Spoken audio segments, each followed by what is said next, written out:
During a family vacation, my son-in-law snapped at the hotel staff, "Don't talk to the old man, he's just a janitor." My daughter laughed. They had no idea I owned the hotel. What I did next sent them into a panic. My name is Robert Chen, and the moment my daughter called me a janitor in the lobby of my own hotel, I decided to teach her a lesson about respect. The Coastal Grand Resort sits on 12 acres of prime beachfront property in Monterey, California. Marble floors, chandeliers imported from Prague, a Michelin-starred restaurant, 347 rooms. I built it from the ground up 32 years ago with money I'd saved working construction, investing in the right properties at the right time, and never, ever giving up. It was the crown jewel of Chen Hospitality, a collection of 19 hotels and resorts across the West Coast worth approximately $340 million.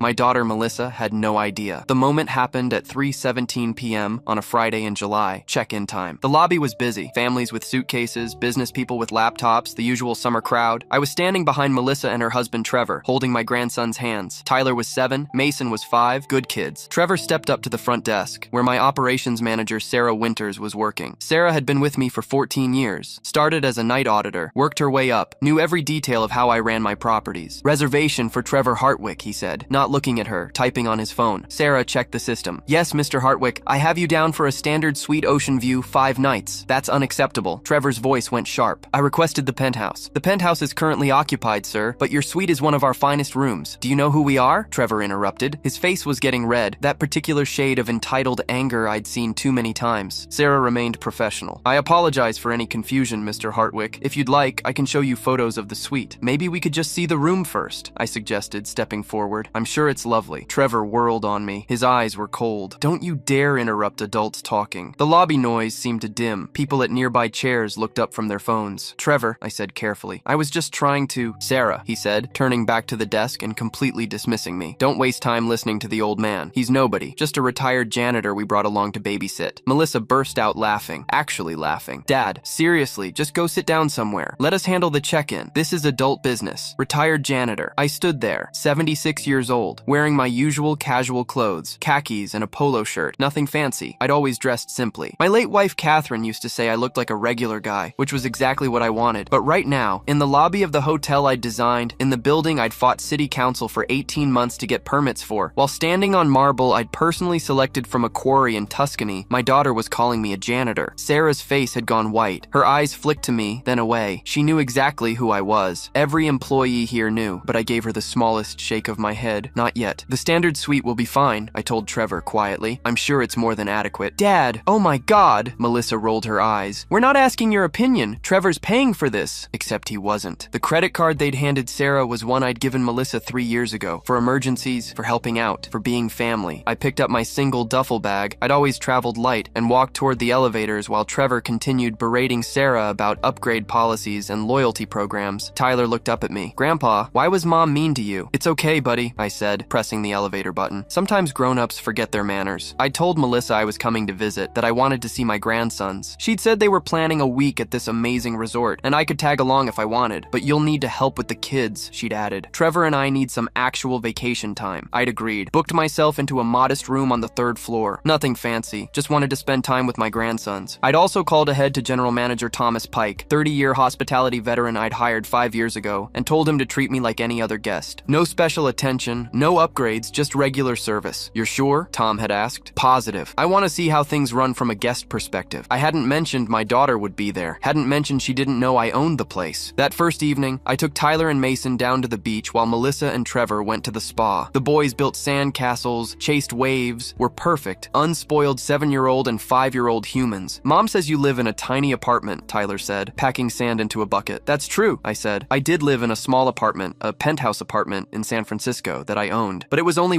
200 square feet, so technically tiny by penthouse standards. "Mom says we have to help take care of you because you're old and poor." My hands stopped moving. "Is that right?" "Uh-huh. She says you worked as a janitor your whole life and never saved any money." "Is that true, Grandpa?" I looked at this innocent kid, just repeating what his mother had told him. "I did a lot of different jobs when I was younger, including maintenance work. And you know what? Every job is important. The people who clean buildings work just as hard as people in offices. But Mom says—" "Your mom," I said carefully, "doesn't know everything about my life." That was an understatement. Melissa had been 8 when Catherine died. Car accident, drunk driver. I'd raised her alone while building my business, working 16-hour days, missing school plays and parent-teacher conferences because I was meeting with contractors and investors. She'd resented it, resented me, me. We'd grown distant over the years. When she married Trevor 4 years ago, I'd given them $150,000 as a wedding gift. Anonymous, through my lawyer. She thought it came from Catherine's life insurance. Thought I was giving her my last savings. I'd also been paying their mortgage for 2 years, also anonymously. Through a housing assistance program Trevor thought he'd qualified for after he'd been laid off from his marketing job. But according to Tyler, I was a poor old janitor they were supporting out of charity. Day 2 started at breakfast. The Coastal Grand has a spectacular restaurant, Azure, with floor-to-ceiling windows overlooking the Pacific. I'd taken the boys down at 7:30 a.m. while Melissa and Trevor slept in. We were finishing pancakes when they appeared at 9:15 a.m. Melissa looked annoyed. "Dad, why didn't you wake us? We missed the breakfast buffet. It's still available until 10, I said. The boys were hungry. Trevor sat down without acknowledging me, snapped his fingers at a passing waiter, Miguel Rodriguez, who'd worked here for 6 years and was one of our best servers. Coffee, black, and get me the breakfast menu. Miguel's expression remained neutral. "Of course, sir, right away. And make it fast," Trevor added. "We don't have all day." I watched Miguel walk away with perfect professionalism, while Trevor complained about the thread count on the sheets and how the ocean view wasn't as good as the photos online. After breakfast, we went to the pool. The boys wanted to swim. I sat in a chair, reading a book, while Melissa and Trevor claimed 2 loungers and ordered drinks. At 11:47 a.m., I overheard a conversation that made my blood run cold. They were talking to another couple, neighbors from their gated community back in Orange County. Mark and Jennifer something, showing off. "This place is amazing," Jennifer was saying. "How can you afford it?" Trevor laughed. "We can't, really. But Melissa's dad is along for the trip. He's watching the kids and he's got decent life insurance, so we figured why not splurge." My book dropped into my lap. "Life insurance?" Mark asked. "Yeah, he's 76. Not in great health. Doctor says maybe 5 more years." Trevor took a long drink of his Mai Tai, $18, charged to my credit card. "We're basically just waiting it out at this point," Melissa giggled. "Trevor, that's awful. I'm just being practical, babe. Your dad doesn't have anything to leave you except the life insurance. Might as well enjoy the time we have left." They were talking about me dying, calculating how long I had left, planning for my death like it was a financial event on their calendar. "The best part," Trevor continued, "is that he thinks he's helping by babysitting. Doesn't realize we brought him along because childcare is expensive. Kill 2 birds with 1 stone. Free vacation nanny and life insurance beneficiary." Jennifer made sympathetic noises. "Well, at least he gets to see his grandchildren." "For now," Melissa said, then laughed. Actually laughed. I stood up, walked back to my room on the 3rd floor, sat on the bed for exactly 7 minutes while my hands shook. Then I made phone calls. First call, Thomas Pike, general manager. "Tom, it's Robert. I need you to pull all charges made to credit card number." I rattled off Melissa's number from memory. "Send me an itemized list for the past 6 months." "Right away, sir." "Is everything all right?" "Not even remotely." Second call, Frank Morrison, my attorney for the past 23 years. "Frank, I need documentation. Every anonymous payment I've made to my daughter, the wedding gift, the mortgage assistance, everything. I want dates, amounts, and proof it came from me." Frank was quiet for a moment. "Robert, what's going on?" "I'm about to cut off a parasite." Third call, Detective Patricia Walsh, Monterey County Sheriff's Office. Patricia and I served together on the Chamber of Commerce board. She'd been in law enforcement for 19 years, was tough as nails, and didn't suffer fools. "Detective Walsh, it's Robert Chen. I need to discuss something that might involve financial elder abuse." Her voice sharpened. "Tell me everything," I told her. "The credit card, the mortgage payments, the fact that Melissa and Trevor had no idea I had money, thought I was broke, were waiting for me to die, were charging everything to cards I'd given them for emergencies." "How much have they spent on your cards?" Patricia asked. "I don't know yet. Tom's pulling the records now. When you have those numbers, call me back. If it's over 50,000, we're looking at felony credit card fraud." I hung up, stared at the wall of my modest hotel room, the one I'd specifically requested, the one that overlooked the parking lot instead of the ocean. My phone buzzed. Email from Tom. Subject, credit card statement as requested attachment, 6-month breakdown. I opened it, read through line by line, $3,200, Neiman Marcus, $5,600, Tesla Service Center, $2,100, Spago Beverly Hills, $1,800, Nordstrom, $4,200, Disneyland annual passes, $890, luxury spa day, on and on and on. Total for 6 months, $87,340. I called Patricia Walsh back. $87,000, she whistled. "That's felony territory. Do you want to press charges?" "Not yet, but I want you here tomorrow night. I'm going to handle this my way first." "Robert, I own the hotel, Patricia. I get to decide how this plays out." She sighed. "Fine, but if things go sideways, I'm stepping in." Day 3, I played the perfect grandfather. Took the boys to the tide pools, helped them find starfish and hermit crabs, bought them ice cream from the boardwalk. Vendor, with cash from my wallet, not the credit card Trevor was bleeding dry. Tyler held my hand as we walked back to the hotel. "Grandpa, are you really poor?" "Why do you ask?" "Mom said you can't afford nice things. That's why you dress like